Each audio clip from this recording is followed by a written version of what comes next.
The rain had been falling for 3 days straight when Sarah Bennett's wagon wheel cracked on the muddy trail between Carson City and Virginia City, Nevada. And now she stood waist-deep in sliding earth that pulled at her like hungry hands while the sky opened up with fury she had never seen in all her 22 years. She had been trying to free the wheel when the hillside gave way, the sound like thunder but closer, more personal, and suddenly, the ground beneath her feet became liquid. Sarah screamed as the mud swallowed her legs, her hips, pressing against her ribs with terrible weight. Her fingers clawed at wet earth that offered no purchase, and she could feel herself sinking deeper with each panicked breath. The wagon had tumbled away down the ravine, taking everything she owned in this world, but that did not matter now because the mud was at her waist, and still she was sliding downward. Through the sheets of rain she saw him, a rider on a bay horse, coming hard down what remained of the trail. He was off his mount before it fully stopped, boots hitting the ground with purpose. He was tall and lean, dark hair plastered to his forehead, and his gray eyes locked onto hers with an intensity that cut through her terror.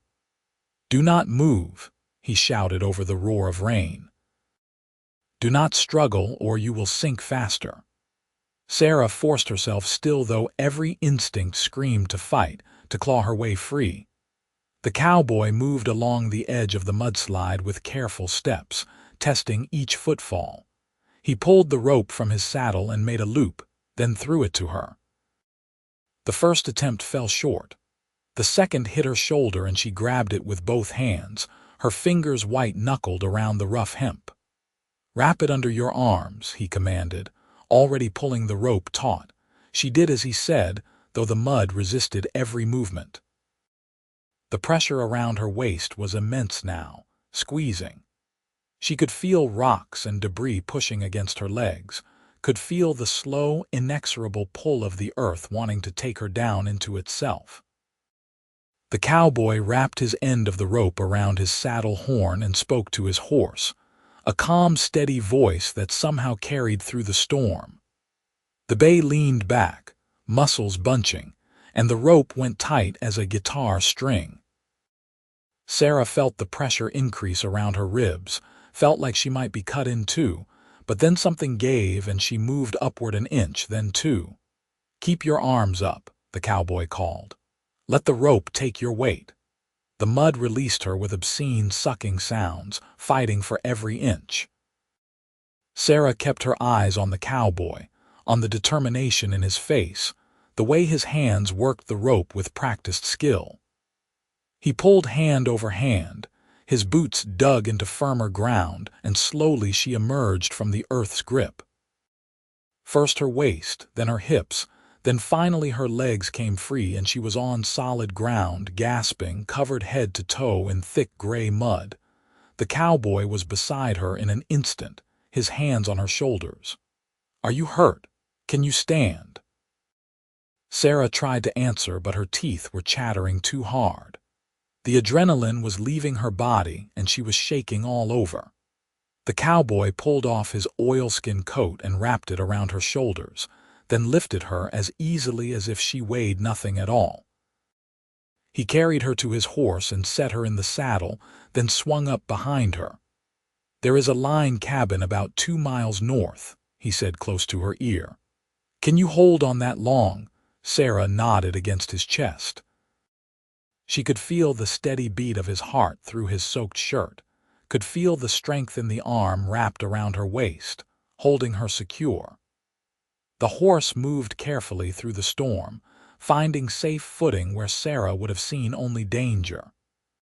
True to his word, the cabin appeared through the rain after what felt like both an eternity and no time at all. It was small and rough, but the roof looked sound. The cowboy dismounted and lifted her down, then led his horse to a lean-to shelter on the side of the cabin before guiding Sarah inside. The interior was dim and smelled of old smoke and dried wood, but it was dry. The cowboy got a fire going in the stone fireplace with efficiency that spoke of long practice. Sarah stood dripping in the middle of the room, still shaking, watching him work. "There are blankets in that chest," he said, nodding to the corner. "You need to get out of those wet clothes or you will catch your death." He turned his back, giving her privacy, and Sarah fumbled with mud-caked buttons and laces. Everything was filthy and soaked through. She peeled away layers until she stood in just her chemise and drawers, both clinging and wet but cleaner than the outer garments. She wrapped herself in 2 rough wool blankets and sat near the fire. "You can turn around now," she said, her voice rough. The cowboy turned and she got her first clear look at him. He was perhaps 25 or 26, with strong features and a jaw that looked like it had been carved from granite. There was a scar above his left eyebrow, thin and white. His clothes were as soaked as hers had been, and she watched as he shrugged out of his shirt, wrung it out and hung it near the fire. "Thank you," Sarah said. "You saved my life." "Wrong place at the right time," he replied, but there was something in his eyes that made her think he did not entirely believe in coincidence. "I am Sarah Bennett," she offered. "Ashton Vance," he said and held out his hand. She took it, felt the calluses, the strength tempered with gentleness. Something passed between them in that moment, something that made her breath catch and her pulse quicken in a way that had nothing to do with her recent brush with death. "What were you doing out there alone?" Ashton asked, settling down across the fire from her. "That trail is dangerous even in good weather." "I was heading to Virginia City," Sarah said. "I have family there, an aunt. My parents died last winter of fever and there was nothing left for me in Carson City. I thought I could make the journey alone. I was wrong." "The rain has been bad this year," Ashton said. "Worst I have seen in 5 years of working these ranges. The ground cannot hold any more water. There will be more slides before it is through." "You work the cattle ranches." "I do. Ride for the double bar spread mostly, but I go where the work is." He poked at the fire with a stick, sending sparks spiraling upward. "I was coming back from delivering a message to the mine foreman when I saw the slide. Saw your wagon go down and thought there might be someone who needed help." "You thought right," Sarah said softly. "If you had been even a minute later." "But I was not," Ashton said firmly. "No use dwelling on what might have been." They sat in silence for a while, listening to the rain hammer the roof and the fire crack and pop. Sarah studied him in the flickering light, the strong line of his shoulders, the way his hands rested easy on his knees. There was a quietness to him, a self-assurance that came from knowing exactly who he was and what he was capable of. "Where did you learn to rope like that?" she asked. "The way you threw that line, got it to me on the second try in all that rain." "My father taught me," Ashton said. "He was a Texas Ranger before he came north. Said a good rope and a steady hand could save your life more often than a quick draw." His expression darkened slightly. "He died when I was 17. Horse rolled on him during a storm, actually, broke his back." "I am sorry," Sarah said and meant it. "It was a long time ago," Ashton replied, but she could hear that the wound still ached. "What about you? What was your father?" "A clerk," Sarah said. "He worked for the freight company in Carson City, kept their books. My mother took in sewing. We were not rich, but we were happy." She pulled the blankets tighter around herself. "The fever took them both within a week of each other. I tried to keep going, but there were debts I did not know about. The landlord sold everything to cover the rent we owed. I had just enough left for the wagon and supplies to get to Virginia City." "And now the wagon is gone," Ashton said, not unkindly. "And now the wagon is gone," Sarah agreed, "along with what little I had left." "Your aunt, does she know you are coming?" "I sent a letter 3 weeks ago, but I do not know if it arrived. We have not spoken in years. She and my mother had a falling out when I was young." Sarah stared into the fire. "I'm not even certain she will welcome me." Ashton was quiet for a long moment. Then he said, "The rain will likely stop by morning. I will take you to Virginia City, see you safely to your aunt's door." "You have already done so much," Sarah protested. "I cannot ask." "You are not asking," Ashton interrupted gently. "I am offering." "That is different." Their eyes met across the fire, and Sarah felt that strange pull again, that sense of recognition, as if she had known this man all her life instead of less than an hour. His gaze was steady and warm, and she found she could not look away. The storm raged through the night, but inside the cabin they were warm and dry. They talked for hours, the conversation flowing easily from topic to topic. Ashton told her about life on the range, about the cattle drives and the hard men who rode them. He spoke of the land with a reverence that surprised her, describing the way the mountains looked at sunrise, and how the desert bloomed after a rain. Sarah told him about her childhood, about learning to read from her father's books and helping her mother with the sewing, about the small joys and sorrows that made up a life. Sometime near midnight, Sarah's eyes grew heavy. Ashton spread his bedroll near the fire and insisted she take it while he kept watch, feeding the fire and checking on his horse. She wanted to argue, but exhaustion won. She lay down wrapped in blankets that smelled of smoke and horse and something else, something that was distinctly Ashton, and fell asleep feeling safer than she had in months. She woke to pale morning light and the smell of coffee. Ashton was crouched by the fire, a battered pot steaming in the coals. The rain had stopped, though she could hear water dripping from the eaves. "Good morning," he said when he saw her stirring. "Coffee is hot if you want some." Sarah sat up, suddenly aware that she was still in just her undergarments beneath the blankets. Her dress and other clothes were draped near the fire, still damp but no longer soaking. Ashton seemed to sense her discomfort and turned away, busying himself with the coffee. "I will step outside," he said. "Give you some privacy to dress." When he had gone, Sarah dressed quickly in clothes that were stiff and uncomfortable but at least somewhat dry. She finger-combed her hair, trying to work out the worst of the tangles, and wished desperately for a mirror and a proper bath. When she emerged from the cabin, she found Ashton checking his horse's hooves, making sure the animal had taken no injury from yesterday's hard ride. "There is a creek about 50 yards that way," he said, pointing. "Water is running high, but it is clear enough if you want to wash." Sarah nodded gratefully and made her way through wet grass to the creek. The water was shockingly cold, but she scrubbed her face and hands and arms, washing away the last of the dried mud. When she returned to the cabin, Ashton had a simple breakfast of hardtack and dried meat laid out. It was not much, but Sarah ate hungrily, realizing she had not eaten since noon the previous day.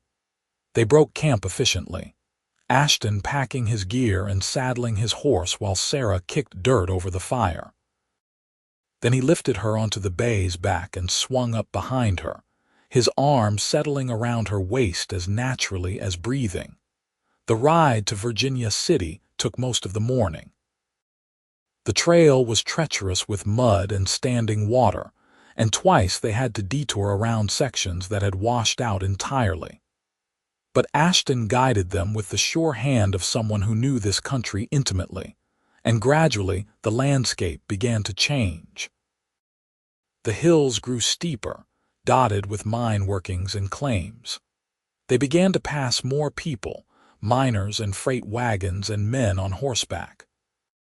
Virginia City sprawled across the mountainside, a chaotic jumble of buildings that had sprung up seemingly overnight when silver was discovered in the Comstock lode. The streets were rivers of mud, and the air was thick with smoke from the stamp mills. Even on horseback, Sarah could hear the constant thunder of machinery crushing ore. "Where does your aunt live?" Ashton asked, Sarah pulled a creased piece of paper from her pocket, the address written in her own hand. Cedar Street, if there is such a place. There is, Ashton said. It is on the east side, away from the worst of the mining. He navigated the crowded streets with patience, the horse picking its way carefully through the muck. Men stared as they passed, eyes lingering on Sarah in ways that made her uncomfortable. But Ashton's presence seemed to deflect the worst of the attention. Cedar Street was lined with narrow houses that leaned against each other like drunks. Ashton stopped in front of number 17, a two-story structure with peeling paint and a sagging porch. Sarah felt her heart sink. This was where her mother's sister lived. Ashton helped her down and walked with her to the door. Sarah knocked, then waited. After a long moment, the door opened to reveal a thin woman in her 40s with graying hair and suspicious eyes. "Yes," the woman said. "Aunt Margaret?" Sarah asked. "I am Sarah, your niece, Catherine's daughter." Recognition flickered across the woman's face, followed by something that might have been dismay.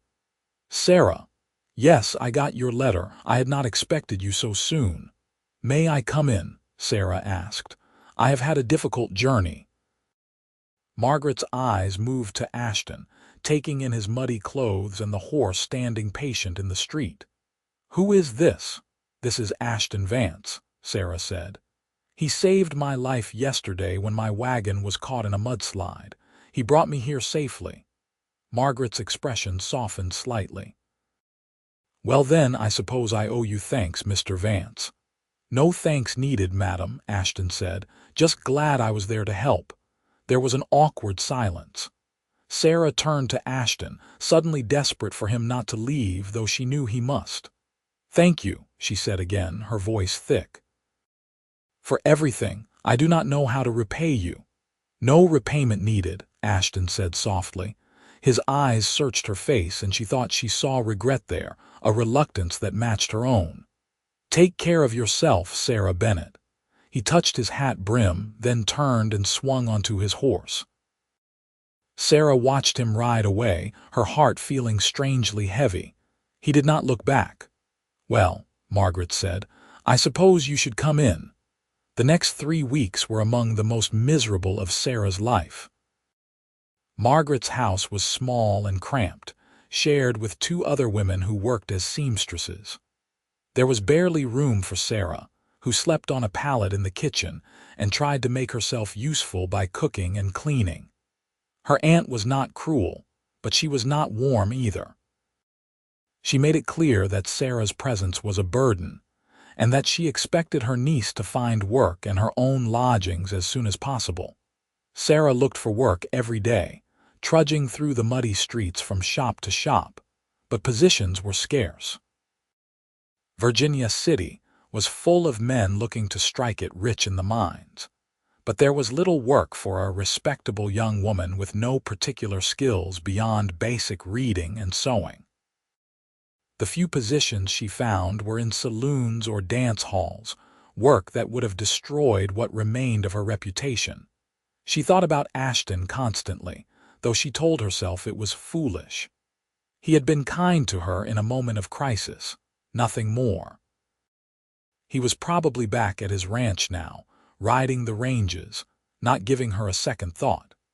But she remembered the way his arms had felt around her on the horse, the steadiness of his voice, the warmth in his gray eyes. She remembered, and she ached with a longing she did not fully understand. On a Tuesday afternoon in late April, Sarah was walking back from another fruitless job search when she saw him. He was standing outside the mercantile, speaking with another man, his hat pushed back on his head. Her heart leaped so hard she thought it might burst from her chest. She must have made some sound because he turned and saw her, his face transformed, breaking into a smile that made her knees weak. "Sarah," he said, crossing the street to her. "I was hoping I might run into you." "You were?" she asked breathlessly. "I have been in town 3 days now," Ashton said. Came to deliver some horses to the mining company. I asked around about you, but no one seemed to know where you were staying." "I am with my aunt," Sarah said. "On Cedar Street where you left me." Something passed across his face. "How is that going?" Sarah tried to smile. "It is fine." "You are a terrible liar," Ashton said gently. "Walk with me." They walked through the town, past the stamp mills and the mine works, up into the hills where the air was clearer.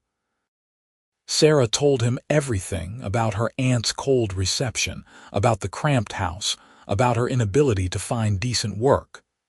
"I do not know what I am going to do," she admitted. "I cannot stay with Margaret much longer. She has made that clear. But I have nowhere else to go and no money to get there anyway."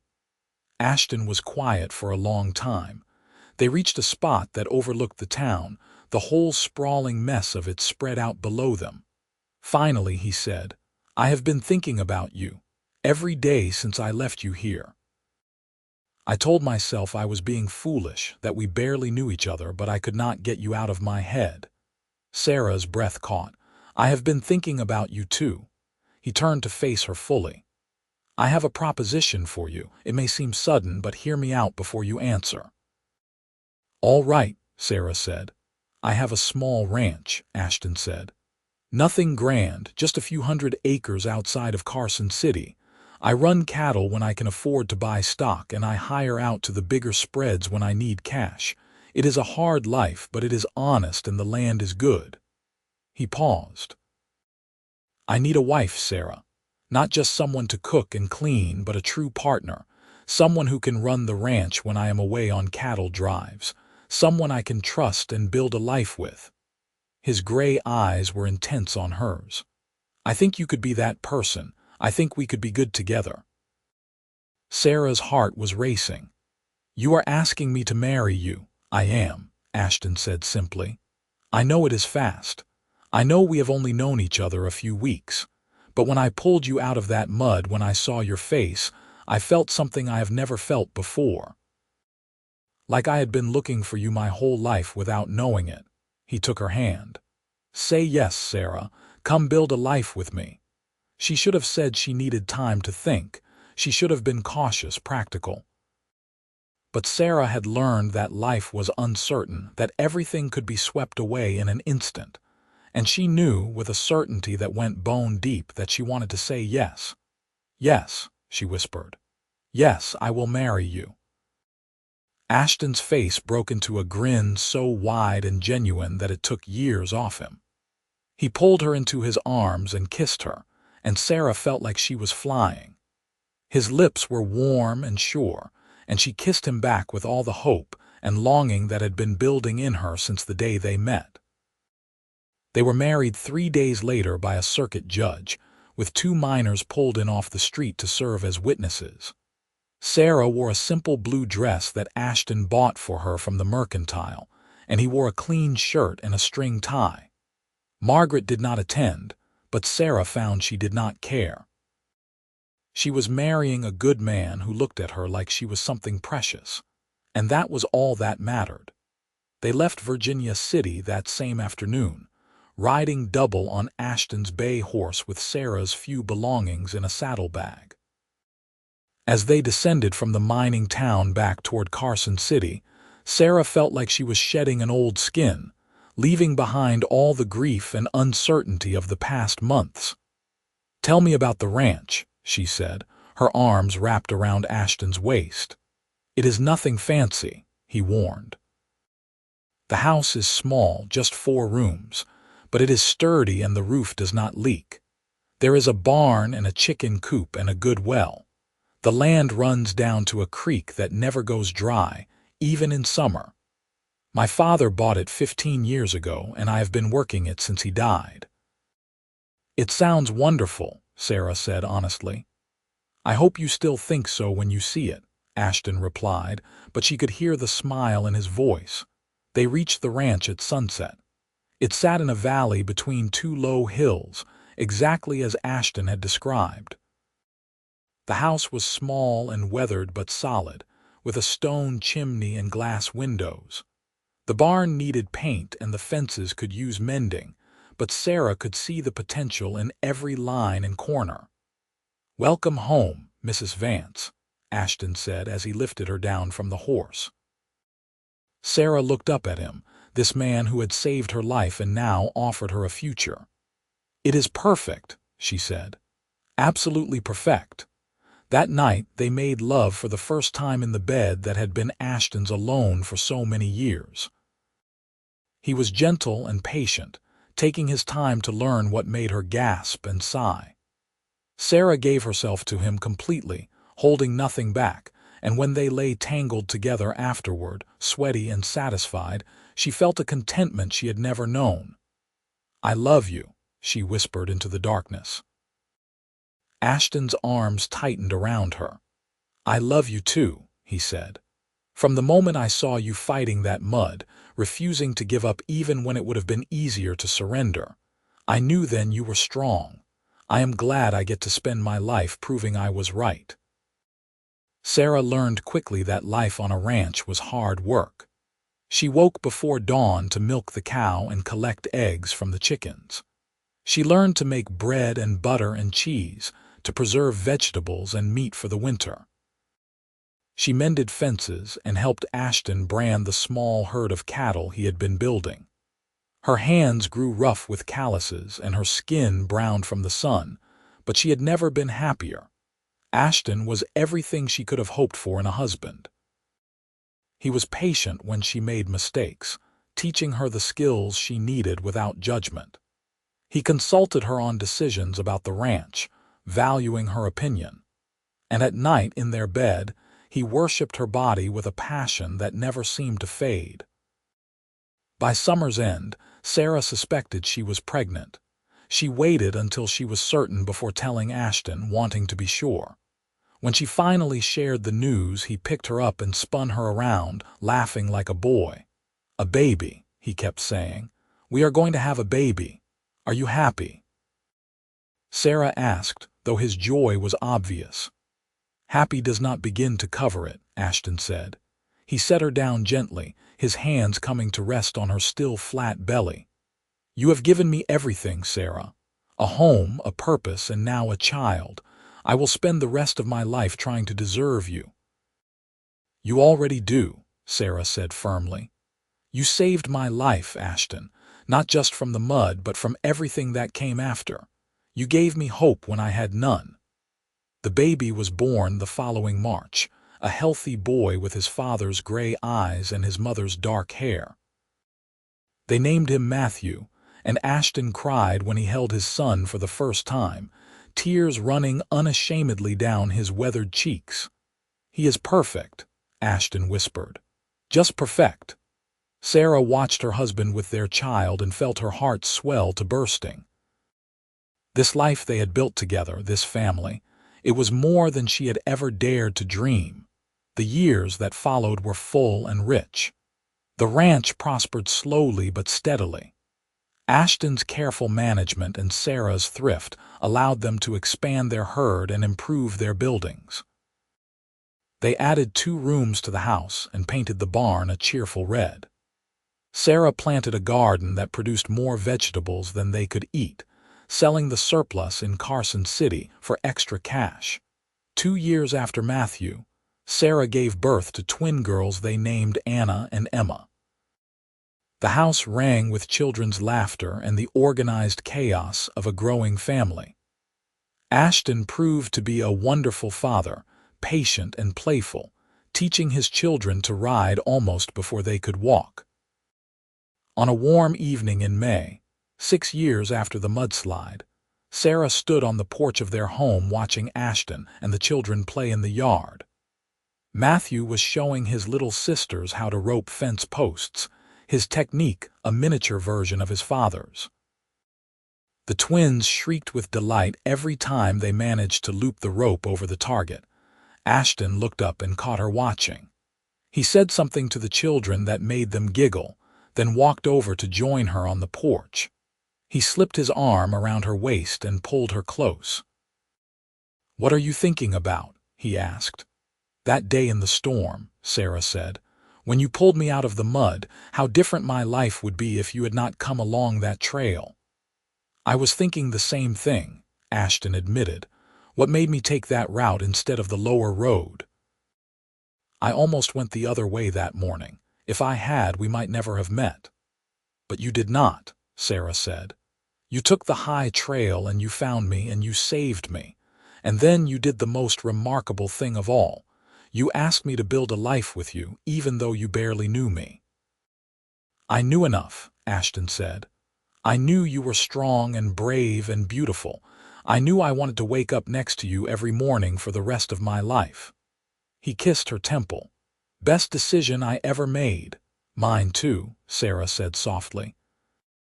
They stood together in the golden evening light, watching their children play, the ranch they had built together spreading out around them. The land here was good, just as Ashton had promised. The creek never ran dry and the grass grew thick and green. They had neighbors now, other families drawn by the available land and the promise of a better life. There was talk of a school being built and a proper church. "You ever miss Virginia City?" Ashton asked. "The excitement of the mining town," Sarah laughed. "Not for a moment. I have everything I need right here. A home, a family, a purpose." She turned in his arms to face him. "I have you. What more could I possibly want?" "I could ask you the same question," Ashton said. His eyes were warm with love. 6 years and you still make my heart race when you walk into a room." "Is that normal?" "I hope not," Sarah said with a grin. "I would hate to be normal." He kissed her then, long and deep, and Sarah felt the same pull she had felt that first day in the line cabin. This connection between them, forged in crisis, but tempered by years of partnership and love. It was the bedrock of her life. "Mama, Papa, watch this," Matthew called, and they broke apart to applaud as their son successfully roped a post 3 times in a row. That night, after the children were asleep, Sarah and Ashton lay in their bed with the windows open to the cool night air. They could hear the cattle lowing in the distance and the wind moving through the grass. "I want to tell you something," Sarah said. "Something I have never said before." "What is it?" Ashton asked, his fingers tracing lazy patterns on her shoulder. "When I was sinking in that mud, when I thought I was going to die, I was not just afraid. I was angry. Angry that I had survived my parents' death only to die alone on a muddy trail with nothing to show for my life. I had not done anything, had not loved anyone, had not mattered to anyone." She turned to look at him in the darkness. "And then you appeared, like an answer to a prayer I had not known to pray. You pulled me out of the mud and you gave me a reason to live. You gave me everything." Ashton was quiet for a moment. When he spoke, his voice was rough with emotion. "I was drowning too, Sarah, not in mud but in loneliness. This ranch, I loved it, but it felt empty. I worked from sunup to sundown and I came home to silence. I told myself I was content, that I did not need anyone else. But I was lying." He pulled her closer. "That day on the trail, I was not just saving you, you saved me right back. You gave me a family, a partner, a reason to build something that would outlast me. You gave me a future." They made love then, slowly and tenderly, reaffirming the vows they had spoken 6 years before. Afterward, Sarah lay with her head on Ashton's chest, listening to the steady beat of his heart, and thought about how strange and wonderful life could be. How a disaster could lead to salvation. How a stranger could become the center of your world. How love could grow from the unlikeliest of beginnings. The years continued to pass, each one adding its own stories and memories to the family history. Matthew grew tall and serious, taking after his father in temperament and skill with horses. The twins were wild and clever, always getting into mischief but impossible to stay angry with. When Emma was 5, Sarah gave birth to another son they named Joseph, and 2 years after that, a daughter they called Grace. The ranch continued to expand. Ashton hired on help during the busy seasons, young men learning the cattle business who were grateful for steady work and fair wages. Sarah became known in Carson City as a woman who could deliver a calf or set a broken bone with equal skill. She helped birth babies for neighboring families and nursed the sick through fever and accident. The community grew around them. The school was built, and Sarah served on the board, ensuring her children and others received a proper education. The church followed, and Ashton helped raise the frame while Sarah organized fundraising socials. They were respected in the area, known as hard workers and good neighbors. On their 10th anniversary, Ashton took Sarah back to the spot where they had first met. The trail had been rerouted after several more mudslides, but they found the place where her wagon had gone down. It was overgrown now with brush and wildflowers, the scar of the mudslide healed by time and nature. "It looks different," Sarah said. "Smaller somehow." "Everything looks different when you are not terrified," Ashton replied. He held her hand, his thumb rubbing over her knuckles. "I think about this place sometimes, how close I came to losing you before I ever really had you." "But you did not lose me," Sarah said. "You held on tight and you refused to let go, just like you have done every day since." They stood together in silence, honoring the place where their story had begun. Then Ashton pulled a small wrapped package from his pocket and handed it to her. "What is this?" Sarah asked.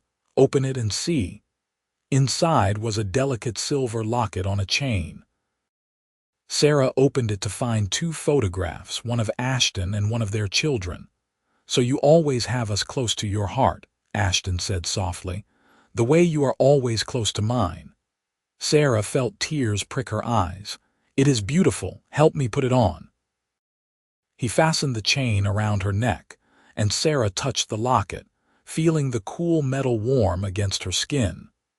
They rode home together through the spring afternoon, and Sarah thought about how blessed she was.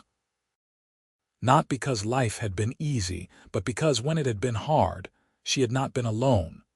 More years passed, and the children grew. Matthew took more and more of the ranch work on his shoulders, learning from his father but adding his own innovations.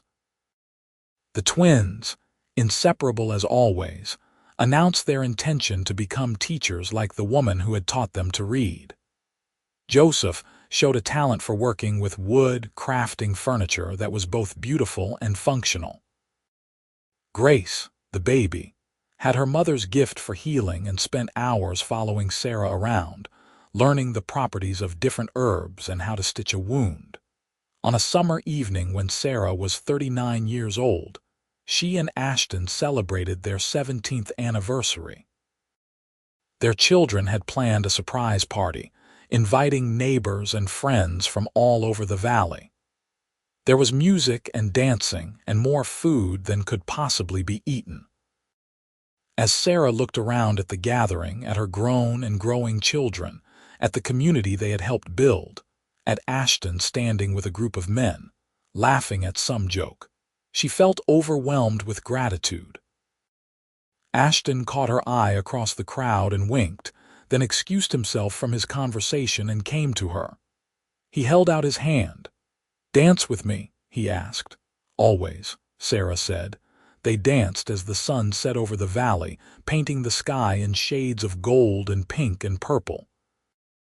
Other couples joined them, but Sarah was only aware of Ashton, of his arms around her, of the way they moved together as if they had been dancing their whole lives. "You remember what I said to you the day I proposed?"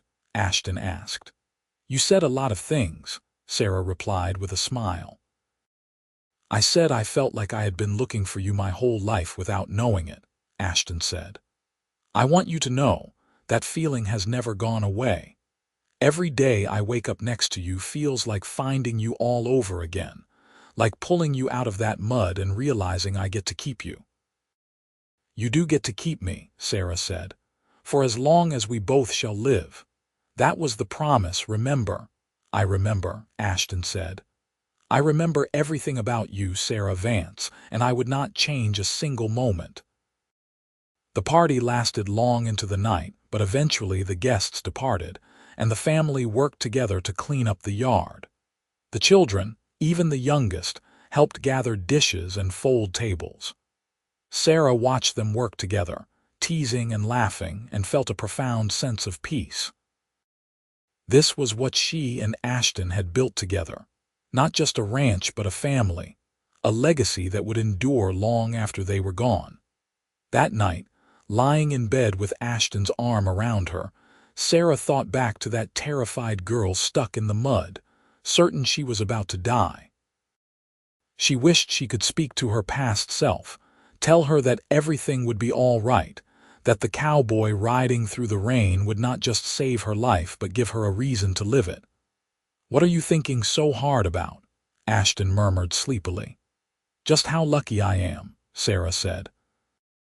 "How lucky we are." "Luck had nothing to do with it," Ashton said. "It was fate, destiny, whatever you want to call it. We were meant to find each other, Sarah, meant to build this life together." "I believe that," Sarah said softly. "I truly do." Years continued to flow by like water in the creek, steady and sure. Matthew married a girl from town, the daughter of the general store owner, and brought her to live on the ranch. Ashton deeded half the land to his son, and the young couple built their own house on the property. Within a year, they had given Sarah and Ashton their first grandchild, a boy they named Ashton Matthew after both his grandfather and father. The twins did become teachers, opening a small school for the children of the valley. They lived together in a neat cottage they built with Joseph's help, and they remained as inseparable in adulthood as they had been in childhood. Joseph opened a furniture workshop in Carson City, his pieces becoming sought after throughout Nevada. Grace, true to her calling, studied with a doctor in Virginia City and returned to the valley to practice medicine, the first female doctor anyone in the area had ever known. Sarah and Ashton grew older gracefully, their hair graying and their faces lining with the marks of years lived fully. They still worked the ranch, though more of the physical labor fell to Matthew now. They spent long evenings on the porch, watching the sun set over land they had nurtured for decades, holding hands like newlyweds. On their 25th anniversary, the entire family gathered for a celebration, even larger than the one 17 years before. Grandchildren ran wild in the yard while Sarah's children cooked and decorated. Neighbors came from miles around, bringing gifts and good wishes. It was a testament to the lives Sarah and Ashton had lived, the respect they had earned, the love they had cultivated. During the party, Matthew stood to make a speech. He was 30 now, a father himself, and he spoke with the authority of a man who had found his place in the world. "My parents met in a crisis," he began. "My mother was trapped in a mudslide, facing certain death, and my father came along and saved her life. They married 3 days later, and I know some people thought they were rushing into something they would regret. But standing here 25 years later, watching them together, I think we can all agree those doubters were wrong." Laughter rippled through the crowd. "My father taught me how to work hard, how to treat the land with respect, how to be a man of honor. My mother taught me compassion, resilience, and the importance of family. Together they taught me what real love looks like, the kind that endures through hardship and grows stronger with time. They built this ranch with their own hands and their own sweat, and they raised us to value honesty, hard work, and kindness. I could not be more proud to be their son or more grateful for the example they have set. To my parents, happy anniversary." The crowd erupted in applause and cheers. Sarah found herself crying, and Ashton was not far behind. Their children came forward, one by one, to embrace them and share their own words of love and gratitude. Sarah looked at each beloved face and saw echoes of herself and Ashton in their features, their mannerisms, their values. That evening, after the guests had departed and the children had taken the grandchildren home, Sarah and Ashton sat on their porch as they had done countless times before. The night was clear, the stars bright overhead. Ashton had his arm around Sarah's shoulders, and she leaned into his warmth. 25 years, Sarah said wonderingly. It has gone by so quickly. And so slowly, Ashton replied. I remember every moment, every day. You have made every single one of them worthwhile. We made them together, Sarah corrected gently. Everything we have, everything we built, we did it as partners. Neither of us could have done it alone. True enough, Ashton agreed. He was quiet for a moment, then said, Do you ever think about what your life would have been if that mudslide had not happened?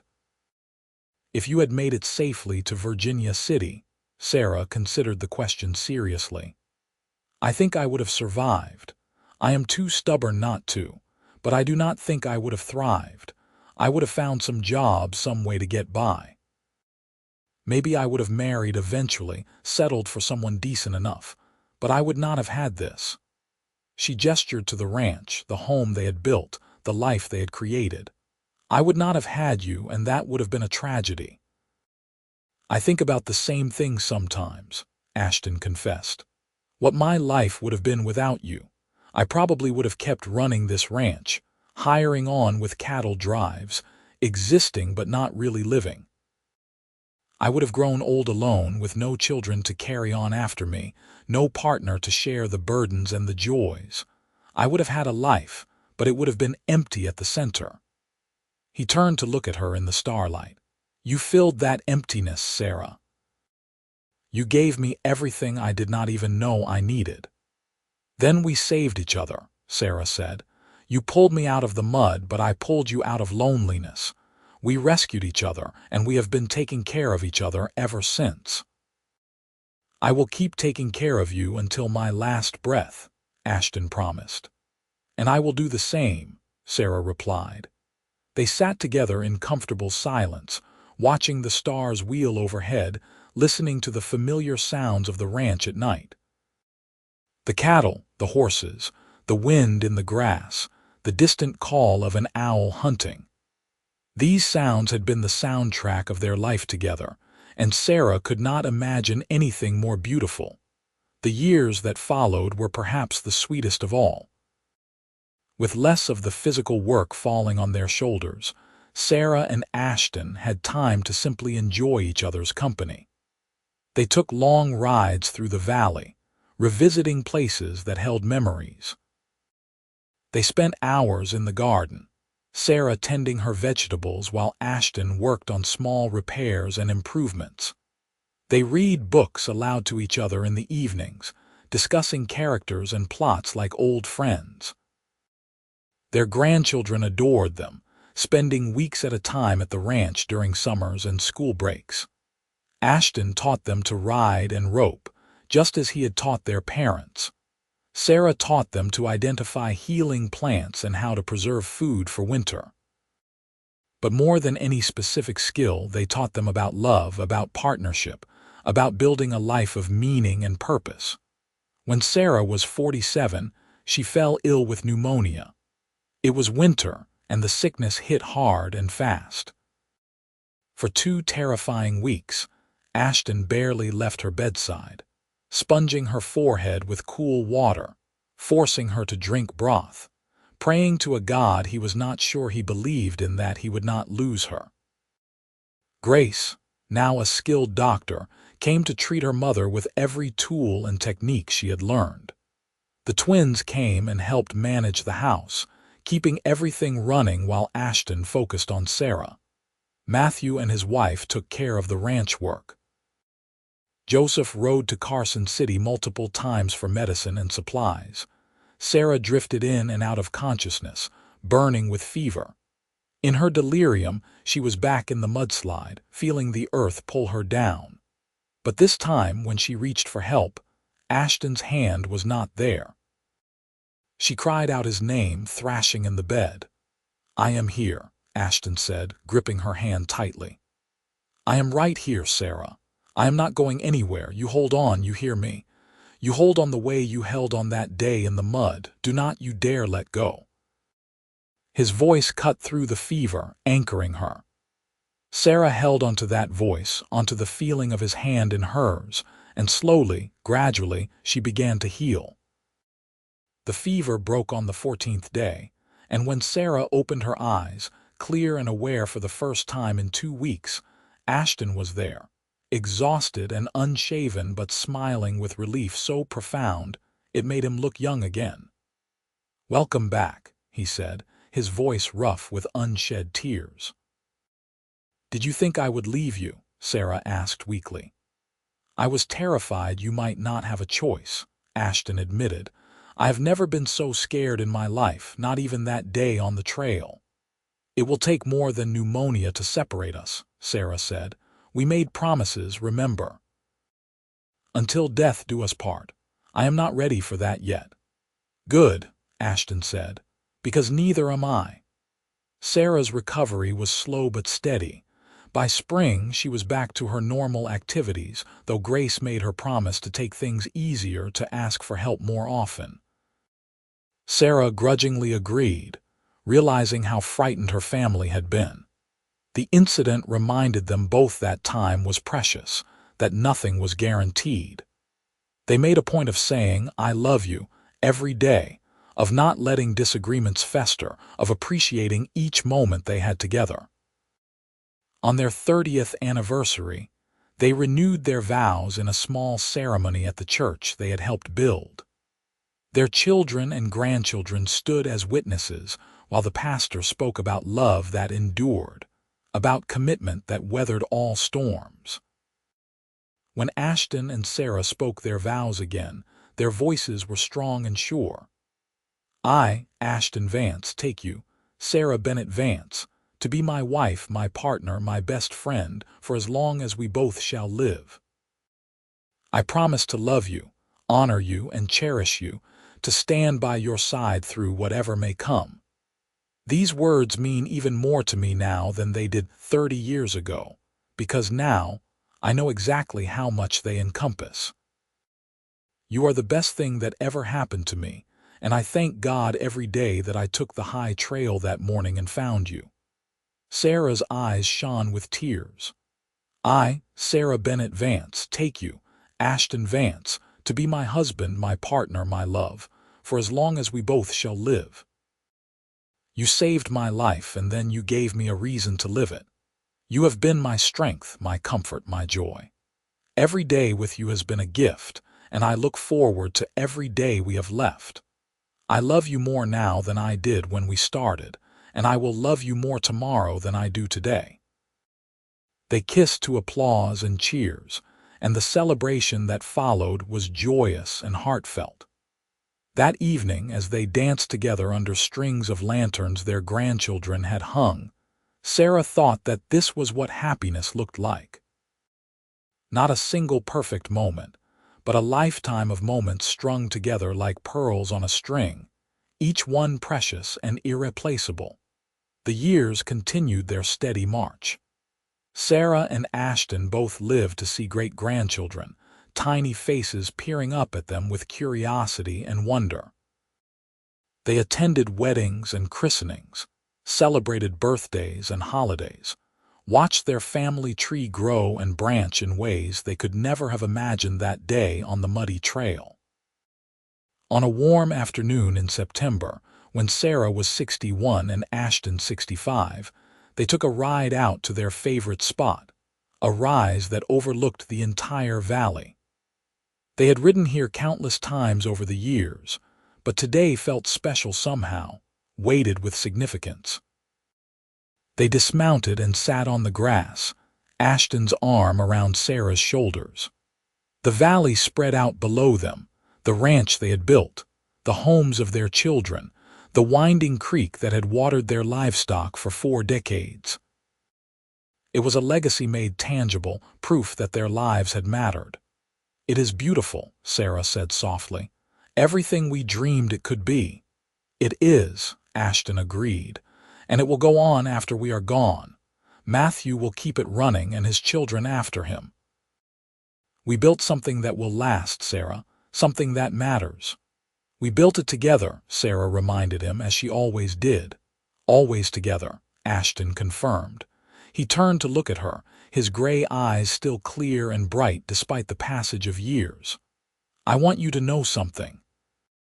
If I had to do it all over again, if I could go back to that day on the trail, I would not change a single thing. Not one moment, not one choice. Because every path led me to you, and you are the greatest adventure of my life. Sarah felt tears slide down her cheeks.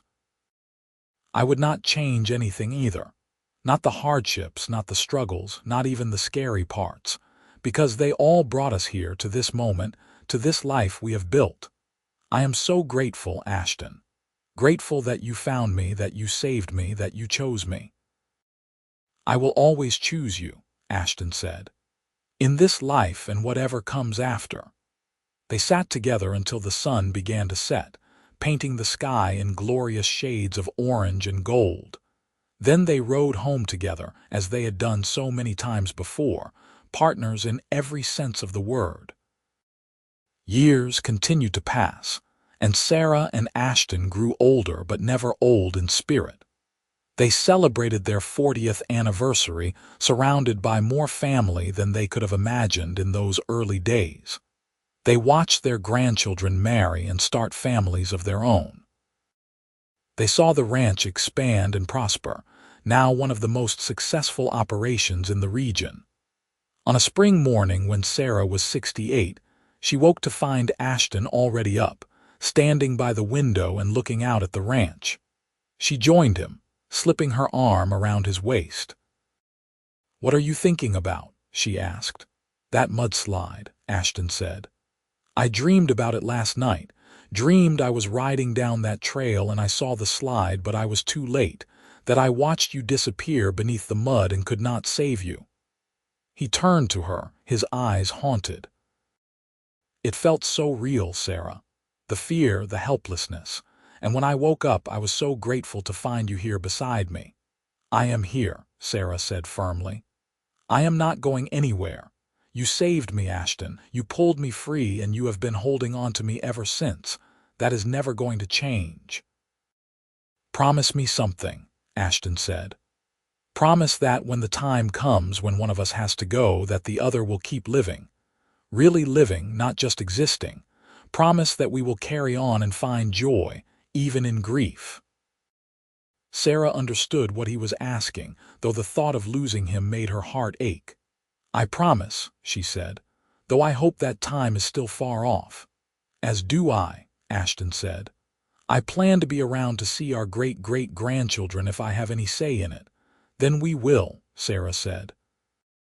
"We will grow impossibly old and cause trouble for our grandchildren by refusing to slow down or act our age." Ashton laughed, the sound warm and genuine. "That sounds perfect." They were given many more years together.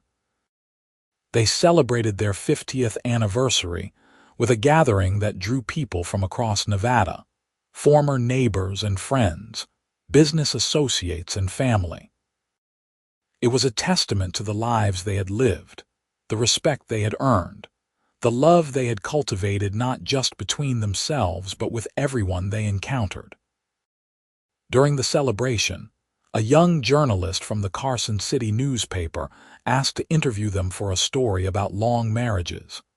Sarah and Ashton agreed, and they sat on their porch, holding hands while the young man asked his questions. "What is the secret to staying married for 50 years?" The journalist asked. Ashton and Sarah looked at each other, communicating in that wordless way they had perfected over decades. Sarah spoke first. "There is no secret," she said. "Just commitment. Choosing each other every single day, even when it is hard, especially when it is hard. We have had our difficult times, our disagreements, our challenges, but we never stopped being partners, never stopped working together toward our shared goals." "And respect," Ashton added. respecting each other's strengths and forgiving each other's weaknesses. Sarah has been my equal in every way since the day we met. I have never tried to diminish her or control her. We make decisions together, we face problems together, and we celebrate successes together. Also laughter, Sarah said with a smile. Being able to laugh together, especially during the hard times, not taking ourselves too seriously, finding joy in small moments. The journalist scribbled notes. You met during a mudslide, is that right? That is quite a dramatic beginning. It was, Ashton agreed. Sarah's wagon was caught in a slide and she was trapped. I happened to be riding that trail and was able to pull her free. We married 3 days later. 3 days. The journalist looked up in surprise. That seems very fast. It does not seem fast when you know, Sarah said simply. When you meet the person you are meant to be with, you just know. And why wait when you have found what you have been looking for? We have had 50 years to prove that quick decision was the right one, Ashton said. I think the evidence speaks for itself. The article appeared in the paper the following week, and it was warm and heartfelt, capturing the essence of their relationship. Sarah and Ashton read it together, laughing at how eloquent they sounded. Makes us sound like wise sages, Ashton commented. We are wise sages, Sarah retorted. We have earned that distinction through decades of hard-won experience. They lived into their 70s together, both remarkably healthy for their age. They still rode their horses, though at a gentler pace now. They still worked in the garden, though others did the heavy lifting. They still spent every evening on their porch, watching the sun set over the land they loved. On a cool evening in October, when Sarah was 74 and Ashton 78, they sat together under blankets, watching their valley settle into twilight. They had been married for 52 years, and Sarah could not imagine a single day of her life without this man beside her. I have been thinking, Ashton said quietly, about what comes after. After what? Sarah asked, though she knew. After this life, Ashton said. I was not a religious man when we met. I believed in hard work and keeping your word, but heaven and angels and all that, it seemed like stories. But now, after all these years with you, I find I am hoping those stories are true. Because I want more time with you, Sarah. This life is not enough. I want forever. Sarah felt her throat tighten with emotion. I want that too, she whispered. I want to sit on a porch in heaven and watch celestial sunsets with you. I want to dance with you for eternity. I want to keep choosing you, lifetime after lifetime. Then that is what we will do, Ashton said with certainty. Death cannot separate us, Sarah. What we have is stronger than that. They sat in peaceful silence as the stars began to appear overhead, the same stars that had witnessed their entire journey together. Sarah thought about that girl stuck in the mud, terrified and alone, and she sent a message across the years. Hold on. Help is coming. Your whole life is waiting for you on the other side of this fear. Ashton passed away peacefully in his sleep when he was 81, Sarah lying beside him, his hand in hers. One moment he was breathing, steady and calm, and the next he was simply gone, slipping away as gently as a sigh.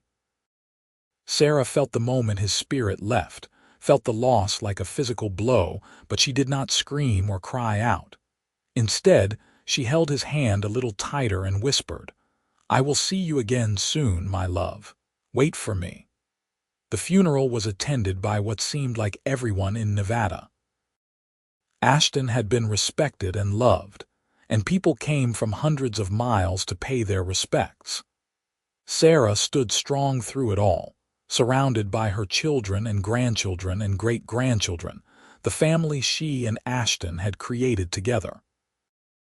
After the burial, Sarah returned to the ranch and went about her life with quiet determination. She had promised Ashton she would keep living, and she intended to honor that promise. She still worked in the garden, still went for her daily rides, still held her great-grandchildren and told them stories about their great-grandfather. Sarah lived for 3 more years after Ashton's death, years filled with family and purpose. She saw 2 more great-great-grandchildren born, expanding the family tree even further. She helped plan weddings and gave advice and continued to be the matriarch their family looked to for guidance and wisdom. But everyone could see that part of her was missing, that she was waiting. She spoke often of Ashton, keeping his memory alive, but always in ways that made it clear she expected to see him again soon. On a spring morning much like the one when Ashton had died, Sarah simply did not wake up. She passed peacefully in her sleep, a slight smile on her face as if she was dreaming of something wonderful. She was 77 years old, and she left behind 5 children, 14 grandchildren, 23 great-grandchildren, and 2 great-great-grandchildren. She left behind a ranch that continued to thrive, a legacy of kindness and hard work, and countless stories of a love that had endured through everything life threw at it. They buried her next to Ashton on the rise that overlooked the valley, the spot where they had spent so many afternoons watching their world together. The headstone reads simply, Sarah Bennett Vance, beloved wife, mother, and friend, and beneath it, together forever. The family gathered after the burial at the ranch house, sharing memories and comfort. Matthew, now an old man himself, stood and raised a glass. "My father saved my mother's life when he pulled her from that mudslide," he said. "But my mother saved his life too in ways that mattered just as much." They saved each other, and then they spent the rest of their lives building something beautiful together. They showed us what real love looks like, what true partnership means. They gave us an example to live up to, and though we may fall short, we will keep trying. To my parents, who proved that sometimes the best love stories start with the most unlikely beginnings. To Sarah and Ashton, the family echoed, and their voices carried out over the valley, over the land that still bore the mark of their hard work and dedication, over the legacy that would endure for generations to come. And in the quiet moments, when the wind moved through the grass just right, some swore they could hear laughter, the sound of 2 people who had found each other against all odds and refused to ever let go, dancing together under eternal stars, finally and forever home.